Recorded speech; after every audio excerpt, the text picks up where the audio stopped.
Malaking epekto ang solid performance ni kabayan Dylan Harper dahil naging agresibo siya sa opensa at depensa at kumakamada ng 18 points, 6 rebounds, 4 assists upang masilihan ang panalo sa Game 6 versus OKC.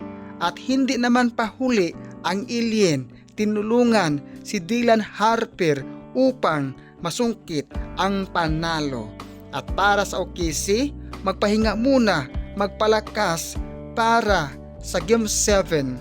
At para naman kay kabayan Dylan Harper, magpahinga ka at magpalakas ka para sa Game 7. Para naman dyan sa lahat ng iniwan, magpahinga ka, magpalakas ka para sa next relationship